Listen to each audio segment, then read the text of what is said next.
नमस्कार दोस्तों, स्वागत है आपका आपके अपने YouTube चैनल पाथ मेकर में। मेरा नाम है सौरभ और दोस्तों सुबह के 9 बज चुके हैं और समय हो चुका है हमारी जी के बूस्टअप सीरीज़ का।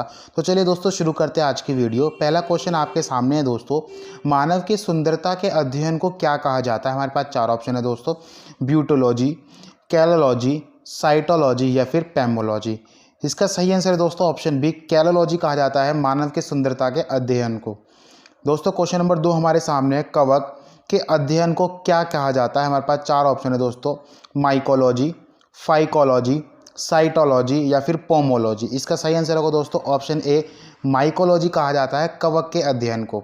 क्वेश्चन नंबर 3 हमारे सामने है दोस्तों, मलेरिया के परजीवी की खोज निम्न में से किसके द्वारा की गई थी। हमारे पास 4 ऑप्शन है दोस्तों, Samuel Colt, Martin Cooper, Ronald Ross या फिर लुई पास्चर। इसका सही आंसर होगा दोस्तों ऑप्शन सी, रोनाल्ड रॉस के द्वारा ही की गई थी मलेरिया के परजीवी की खोज।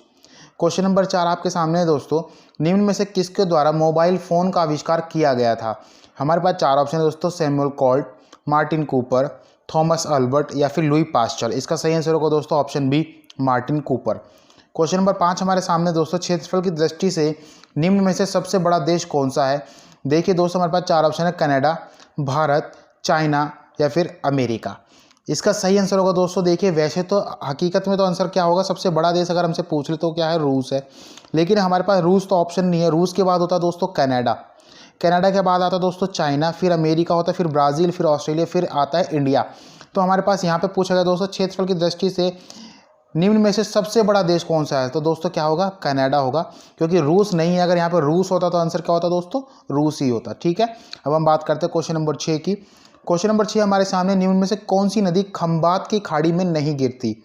हमारे पास 4 ऑप्शन है दोस्तों, नर्मदा, साबरमती, महानदी या फिर माही नदी। दोस्तों कुछ नदियां जो होती है वो बंगाल की खाड़ी में गिरती है और कुछ नदियां कहाँ पे गिरती है, खंबात की खाड़ी में गिरती हैं।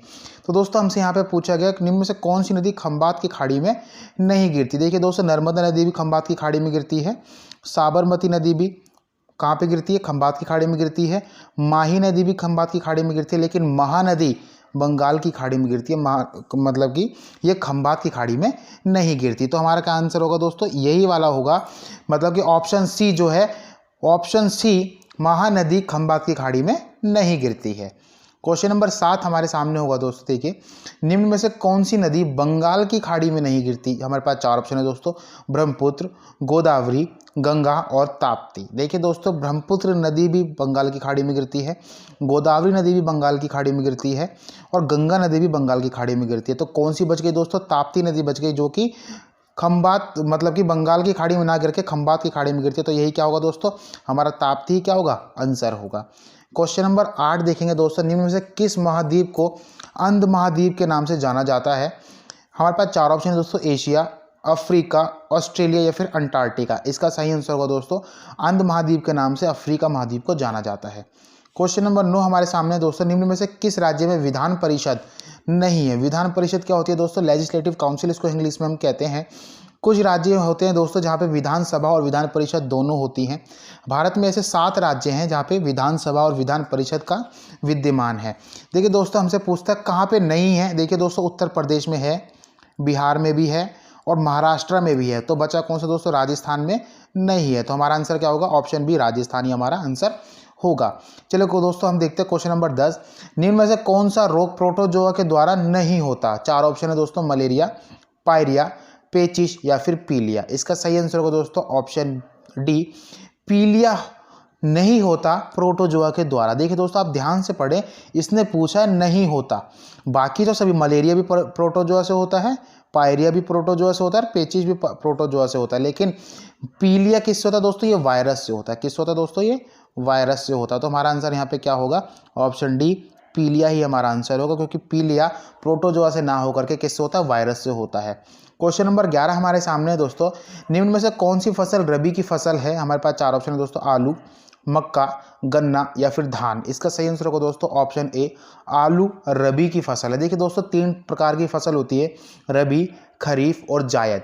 देखिए दोस्तों यहाँ पे हमसे पूछा गया रबी की फसल। रबी की फसल जो होती है दोस्तों, अक्टूबर नवंबर में बोया जाता है इसको और मार्च अप्रैल में इसको काटा जाता है। ठीक है, अब हम बात करते हैं दोस्तों क्वेश्चन नंबर 12 की।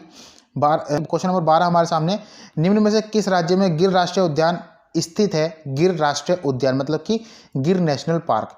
4 ऑप्शन है दोस्तों, मध्य प्रदेश, गुजरात, राजस्थान या फिर उत्तराखंड। इसका सही आंसर होगा दोस्तों ऑप्शन बी, गुजरात में ही है गिर राष्ट्रीय उद्यान।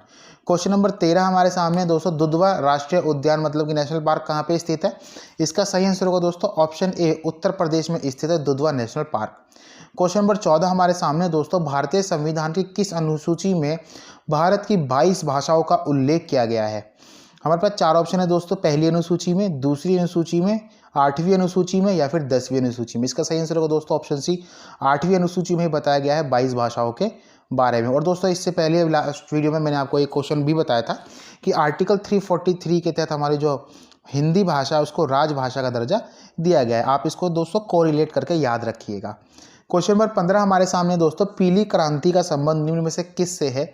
4 ऑप्शन है हमारे पास दोस्तों, तिलहन, गेंदे का फूल, मांस या फिर इनमें से कोई नहीं। दोस्तों पीली क्रांति का संबंध है तिलहन उत्पादन से। क्वेश्चन नंबर 16 हमारे सामने है दोस्तों, रेड इंडियन जनजाति कहाँ पाई जाती है? 4 ऑप्शन है दोस्तों, भारत, उत्तरी अमेरिका, दक्षिणी अमेरिका या फिर श्रीलंका। इसका सही आंसर होगा दोस्तों ऑप्शन बी, उत्तरी अमेरिका में पाए जाते हैं रेड इंडियन। क्वेश्चन नंबर 17 हमारे सामने दोस्तों, बांग्लादेश की संसद को निम्न में से किस नाम से जाना जाता है? हमारे पास 4 ऑप्शन है दोस्तों, संसद, जातीय संसद, राष्ट्रीय पंचायत या फिर शोरा। इसका सही आंसर होगा दोस्तों ऑप्शन बी, जातीय संसद के नाम से जाना जाता है बांग्लादेश की संसद को।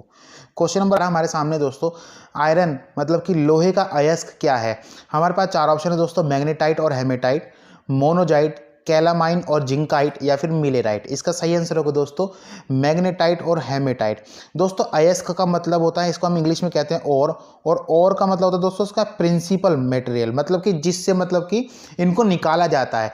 ये शुद्ध रूप से किस में पाए जाते हैं? मतलब कि दोस्तों मैग्नेटाइट और हेमेटाइट में लोहा होता है। इसको हम क्या करते हैं, प्योरीफिकेशन मेथड से क्या करते हैं, इनको लोहे को इससे अलग निकालते हैं। ठीक है, मतलब कि हम क्या कह सकते हैं, प्रिंसिपल जो पार्टिकल्स है इसके लोहे के वो कौन है दोस्तों? वही है क्या, मैग्नेटाइट और हेमेटाइट। अब हम बात करते हैं क्वेश्चन नंबर 19 की, विश्व शिक्षक दिवस कब मनाया जाता है? 4 ऑप्शन दोस्तों हमारे पास, 3 अक्टूबर, 4 अक्टूबर, 5 अक्टूबर या फिर 6 अक्टूबर। इसका सही आंसर होगा दोस्तों ऑप्शन सी, 6 अक्टूबर को मनाया जाता है विश्व शिक्षक दिवस। और दोस्तों हम बात करते हैं राष्ट्रीय शिक्षक दिवस जो हमारा मनाया जाता है 5 सितंबर को मनाया जाता है। ठीक है, आप ध्यान रखेंगे राष्ट्रीय शिक्षक दिवस कब मनाया जाता है? 5 सितंबर को। क्वेश्चन नंबर 20 हमारे सामने दोस्तों, निम्न में से कौन अंतर्राष्ट्रीय ऑनलाइन शूटिंग चैंपियनशिप के विजेता बने हैं? 4 ऑप्शन है दोस्तों, अभिनव बिंद्रा, विष्णु शिवराज पंडियन, यशस्वी देशवाल या फिर इनमें से कोई नहीं। इसका सही आंसर होगा दोस्तों ऑप्शन बी और ऑप्शन सी, ये दोनों के दोनों ही क्या है दोस्तों, जीते हैं अंतर्राष्ट्रीय ऑनलाइन शूटिंग चैंपियनशिप। कौन? विष्णु शिवराज पांडियन और यशस्विनी देशवाल। ठीक है, आज और दोस्तों क्वेश्चन नंबर 21 हमारे सामने है, हंटर आयोग का गठन क्यों किया गया था? इसका आंसर दोस्तों आपको कमेंट सेक्शन में कमेंट करके बताना है कि क्यों किया गया था हंटर आयोग का गठन, इसका क्या उद्देश्य था। दोस्तों आज की वीडियो यहीं पे समाप्त होती है। आपको ये वीडियो कैसी लगी कमेंट सेक्शन में कमेंट करके ज़रूर बताइएगा, हमें आपकी कमेंट का इंतज़ार रहेगा। दोस्तों इसी तरह की वीडियो और अपडेट पाने के लिए जुड़े रहिए पाथ मेकर यूट्यूब फैमिली के साथ।